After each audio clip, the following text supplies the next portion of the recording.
Kita mulai bismillah, alhamdulillah, wassalatu wassalamu ala rasulillah wa ala alihi wa sahbihi wa man wala wa ba'du.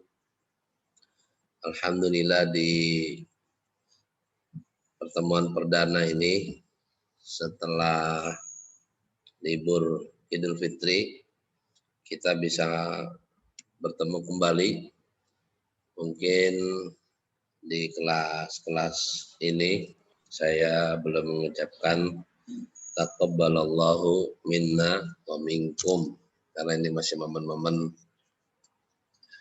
di bulan Syawal ya, siapa tahu di antara kita belum ya mengucapkan kalimat tahniah tadi ya. Bisa jadi juga sama-sama teman satu kelasnya juga belum mengucapkan kalimat itu. Wallahu a'lam. Mengucapkan doa semoga amalia ibadah kita semua diterima terutama di bulan-bulan Ramadan kemarin.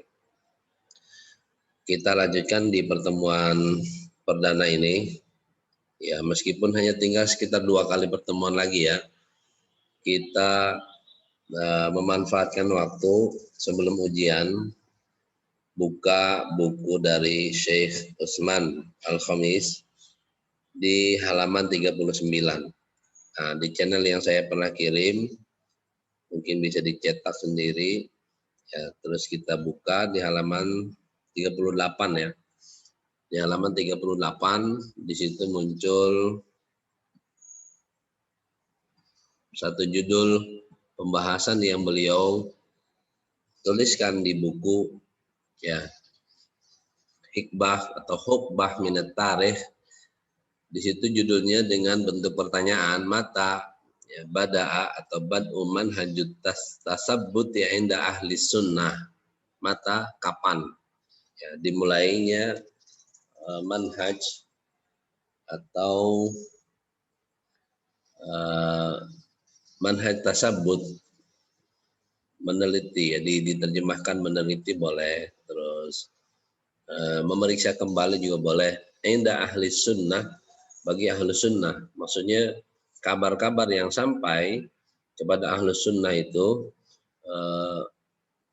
kapan diterapkan ya, dengan meneliti kabar tersebut. Kita baca langsung, bada'a lamma waqa'atil fitnah, yaitu mulai ketika terjadi fitnah, kama yaqulul Imam Muhammad bin Sirin At-Tabi'i Al-Jalil, seperti yang dikatakan oleh Imam Muhammad bin Sirin, seorang tabi'i yang mulia, seorang tabi'i itu berarti murid sahabat Nabi, ya, murid para sahabat Nabi, orang yang hidup di masa sahabat Nabi, dan sebagian mereka mendapati di masa Rasulullah masih hidup tapi tidak bertemu dengan Rasulullah. Jadi menurut Ibnu Sirin, yang dikenal dengan Ibnu Sirin, tadi namanya Muhammad bin Sirin, ya, menurut Ibnu Sirin, hal ini dimulai ketika terjadi fitnah. Dulu orang yang menyampaikan hadis-hadis Nabi tidak menyebutkan dari siapa mereka menyampaikan hadis-hadis Nabi.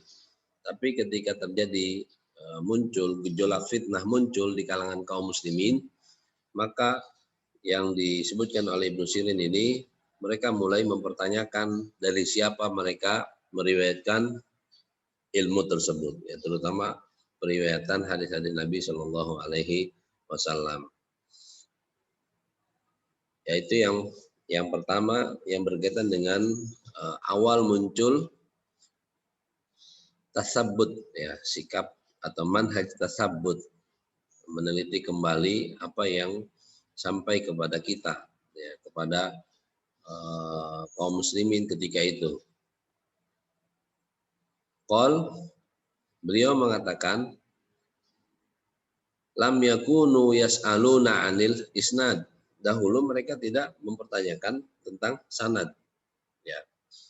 Masih ingat ya, sanad itu mata rantai periwayatan para perawi, ya dari si A meriwayatkan dari si B, dari si C, terus yang bersambung kepada para tabi'in, juga bersambung kepada para sahabat Nabi, juga bersambung sampai kepada Rasulullah Shallallahu Alaihi Wasallam.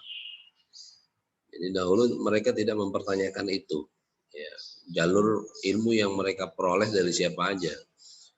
Ya. Falamma waqa'atil fitnah, maka ketika terjadi fitnah, qalu, mereka mengatakan, sammu lana rijalakum, sebutkanlah kepada kami rijalakum, rijal kalian, orang-orang yang meriwayatkan hadis-hadis Nabi Shallallahu Alaihi Wasallam kepada mereka, ya, kepada kalian, kepada orang yang meriwayatkan riwayat-riwayat yang sampai kepada orang tadi. Fayunzar ila ahli sunnah fayukhadhu hadithuhum. Kalau mereka melihat ahli sunnah yang meriwayatkan, maka diambillah hadis-hadis mereka. Ya. Istilah ahlu sunnah, ahlul bid'ah itu sudah muncul di masa sahabat Nabi. Jadi kalau antum ada yang baca buku, ya termasuk di ikhwan maupun di akhwat, kalau ada yang baca buku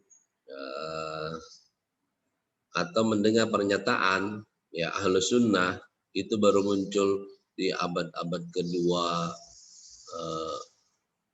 di abad akhir kedua atau awal abad ketiga, misalnya di masa Abu Hasan al-Asy'ari, ini salah. Ya, salah. Karena istilah ahlu sunnah itu sudah muncul di masa Nabi. Ya, bahkan mengenai tafsir wujuhu ahli sunnah. Ya, ada ayat yang berbicara tentang ada ayat yang menyebutkan tentang wajah ahlu sunnah itu putih berseri, yaitu wajah ahlu sunnah. Saya lupa ayat yang dimaksud ya, tapi ada pembahasan itu. Nah, ketika ayat itu dibicarakan oleh para ulama ahli tafsir, maka yang dimaksud adalah wajah yang putih berseri itu wajah ahlu sunnah. Watabiyaddu wujuh, itu wajah ahlu sunnah. Berarti sebaliknya wajah yang pekat, hitam pekat, wajah ahli bid'ah. Fayunzaru ila ahli sunnah fayukhadhu hadithuhum, tadi disebutkan kalau dilihat dari ahli sunnah maka diambil hadisnya. Selanjutnya wayunzaru ila ahli bid'ah fala yukhadhu hadithuhum. Kalau dilihat ternyata riwayatnya diambil dari ahlul bid'ah gitu ya, maka fala yukhadhu hadithu, maka hadis-hadisnya tidak diterima atau ditolak. Ini yang dicantumkan oleh Imam Muslim di kitab atau di bagian muqaddimah Sahih Muslim. Ya, nanti bisa dicek di kitab Sahih Muslim, agak panjang muqaddimahnya, silakan dibaca. Kemudian dari situ kita tahu bahwa ya inilah sikap ya ahlus sunnah dalam mengambil ilmu. Harus lihat dari siapa mengambil ilmu.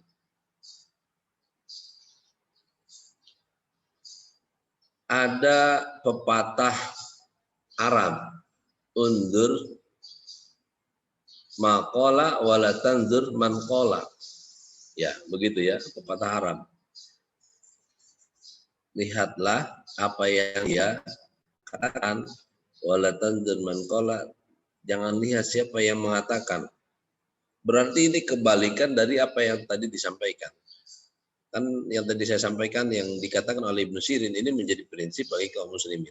Sementara kalimat yang tadi unzur maqala, lihatlah siapa yang apa yang dikatakan, wala tanzur man qala, jangan lihat siapa yang mengatakan. Nah, ini enggak benar ya. Ini enggak bisa atau enggak sesuai dengan apa yang tadi disebutkan oleh Imam Ibnu Sirin. Oleh Ibnu Sirin yang dikenal juga dengan ulama di kalangan tabi'in. Di halaman berikutnya, ini sebuah penegasan dari Syekh Utsman Al-Khamis di kitab Hukbah tadi, ya, Hukbah minat tarikh. Wa dzalika annal asla fin nasi siqatu. Ya, ini menegaskan bahwa dulu asalnya itu orang-orang yang meriwayatkan itu siqah. Asalnya ya, sebelum munculnya berarti. Sebelum muncul ahlul bid'ah, sebelum muncul orang-orang yang disebut dengan orang-orang yang suka berbuat kebid'ahan. Di antara mereka sampai ada yang berani membuat hadis-hadis palsu. Ya. Kan di pertemuan sebelumnya saya sebutkan riwayat-riwayat yang disebutkan oleh Abu Mikhnaf aja itu sampai ya 500-an ya riwayat yang dibuat-buat, yang dikutip oleh Imam At-Tabari. Ya, yang dalam hal ini Imam At-Tabari berlepas diri karena beliau sudah menyebutkan dari siapa beliau mengambil, maka yang bertanggung jawab perawi yang tadi yang disebutkan. Wali anna Ibnu Sirin min kibarit tabi'in. Bahkan disebutkan Ibnu Sirin itu termasuk kibar tabi'in. Ya, kibar tabi'in, tabi'in yang senior, bukan orang sembarangan ya. Wa adraka hayata sahabah, beliau mendapati kehidupan sahabat. Ya, misalnya juga Imam Malik, ya, Imam Malik bin Anas, gurunya Imam Syafi'i. Imam Malik termasuk di antara ulama yang mendapati kehidupan sahabat Nabi. Nah, ini kembali kepada halaman 39, ini yang dimaksud Ibnu Sirin. Jadi beliau mendapati kehidupan para sahabat Nabi. Wa asya ma'a kibarit tabi'in. Beliau pun hidup ya bersama para kibar tabi'in. Para tabi'in yang besar, yang senior, yang hebat ya. Wa ma'asigorihim, dan bersama para tabi'in yang kecil mereka. Jadi ada senior, ada yang junior. Ya, dalam keilmuan juga sama. Nanti kita dengar ada istilah ulama kibar, ada ulama besar lah gitu ya. Kalau di Saudi biasanya ulama kibar ini masuk ke dalam jajaran atau jajaran hay'ah kibaril ulama misalnya. Wal fitnatu, ya saya ulang, wal fitnatul maqsudatu huna hiya khurujul firaqid dhallah. Fitnah yang dimaksudkan di sini, tadi kan disebutkan fitnah ya. Ketika muncul fitnah, para sahabat, para tabi'in mulai kritis, mulai berpikir, mulai bersikap kritis. Tidak sembarangan menerima riwayat-riwayat atau ilmu yang sampai kepada mereka. Fitnah yang dimaksud di sini hiya khurujul firaqid dhalah, keluarnya atau munculnya firqah-firqah yang sesat. Fi akhiri khilafati Utsman, di akhir masa-masa akhir khilafah Utsman, ya, di akhir masa khilafah Utsman. Ya, insya Allah semuanya nyambung ya. Kira-kira firqah yang sesat yang dimaksud apa aja berarti? Halo, ada berapa orang yang aktif nih? Ada yang tahu nggak? Firqah yang sesat yang dimaksud firqah apa? Di akhir-akhir masa Khalifah Utsman. Ada yang tahu? Yang membunuh Khalifah Utsman, yang demo, yang menyebarkan kebencian kepada para sahabat Nabi, termasuk kepada Khalifah Utsman. Firqah apa ini namanya? Halo? Khawarij.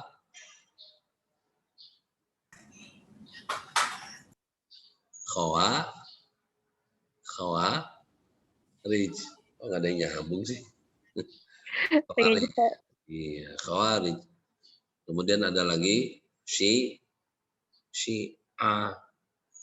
Ya, kan nanti ulama-ulama menyebutkan di antara firqah-firqah induk misalnya ada tadi Khawarij, Syiah, Jabariyah, Jahmiyah, juga muncul Qadariyah.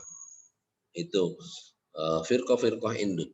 Yang hari ini masih ada ya, masih bercokol di kepala sebagian kaum muslimin. Juga muncul di sebagian orang yang dianggap atau ditokohkan oleh masyarakat. Ya, fitnah Qadariyah. Kalau Syiah jelas ya, kalau Syiah jelas ada di, bahkan mereka membentuk lembaga sekolah-sekolah modern ya di Bandung misalnya. Di kota-kota juga ada, di Jakarta, di Bogor, ya, terutama Syiah. Ya, mereka membuat lembaga-lembaga resmi, bahkan kampusnya juga sudah punya. Ya. Inna lillahi wa inna ilaihi raji'un. Ini musibah buat negeri kita. Ya, makanya wajar ulama Saudi itu mendirikan beberapa cabang-cabang semacam Libya di Indonesia ini sampai 4 cabang untuk mengkanter mereka, ya, mengkanter bermunculannya Syiah misalnya, ya, lembaga-lembaga Syiah. Nah, kemudian mengenai pentingnya tasabbut, daruratu tasabbuti fi naqlil akhbar, ya, mengenai pentingnya untuk bersikap tasabbut, meneliti kembali kebenaran berita, apalagi kita di hari ini ya, di zaman penuh dengan isaat, isu hoax, ya, terus lebih dahsyat, ya. Hoax yang beredar itu lebih dahsyat. Yang mungkin kalau dulu itu masih bersumber ada sanad yang disebutkan dari fulan, dari fulan, dari fulan, gitu kan. Hari ini ya hampir hilang sumbernya. Kadang-kadang ada aja orang yang menyampaikan kabar-kabar yang bahkan tanpa ada referensi, tanpa sumber, ya, seperti tentang penyebaran dan efek dari misalnya vaksin, ya, efeknya begini begitu, yang membuat orang takut, ya, ya padahal sebagian ahli sudah menjelaskan begini dan begitu. Kita lanjut. Laqad wada Allah tabaraka wa ta'ala fi kitabihi qaidatan dhahabiyyah. Allah Subhanahu wa taala telah meletakkan di dalam kitabnya, di dalam Al-Qur'an, kaidah dhahabiyyah, kaidah emas, ya. Falamma qallama yatanabbaha lahal katsirun ala wa hiya qauluhu ta'ala, ya. Ini nih ayatnya sering muncul ya. Ya ayyuhalladzina amanu in ja'akum fasiqun binaba'in fatabayyanu an tusibu qauman bijahalatin fatusbihu ala ma fa'altum nadimin. Di surah Al-Hujurat ayat yang ke-6. Ya, kayaknya nggak perlu terjemah lagi nih ya. Insyaallah semuanya udah paham maksudnya. Kalau ada yang membawa kabar berita maka dicek and recheck, ya. Wajib bidzalika tasabut, ya, fi naqlil akhbar ammah. Jadi secara umum kita harus memeriksa kabar-kabar atau dalam hal mengutip, ya, kabar-kabar, ya, secara umum. Ya ini secara umum ya, bukan hanya berkaitan dengan hadis-hadis Nabi, dengan sejarah, termasuk bermedsos ria. Ya, ini satu poin yang penting yang bisa kita ambil pelajaran. Kelihatannya sampai di sini ya poin pelajaran yang bisa kita ambil. Saya mau masuk ke halaman yang 400-an sekian, ya, di bagian-bagian akhir yang berkaitan dengan syubhat seputar para sahabat Nabi. Masih berapa menit ini waktunya? Waktunya masih ada ya? Masa 2 menit lagi ya, nggak cukup dah. Karena waktunya mepet, mungkin ya sebagai informasi pertemuan yang terakhir nanti kita masuk di halaman tentang syubhat-syubhat seputar para sahabat Nabi. Sebagian orang yang selalu ya menjelekkan para sahabat Nabi dan semacamnya. Termasuk berarti jawabannya dibahas oleh Syekh Utsman Al-Khamis di halaman 400-an ya, 400-an sekian, 440 atau berapa. Tapi mungkin di pertemuan selanjutnya hari ini kita cukupkan di halaman 38 dan 39. Kita akhiri pertemuan kita di pagi yang berbahagia ini dengan membaca doa kafaratul majelis. Subhanaka Allahumma wa bihamdika asyhadu an la ilaha illa anta astaghfiruka wa atubu ilaik. Wassalamualaikum warahmatullahi wabarakatuh. Waalaikumsalam warahmatullahi wabarakatuh.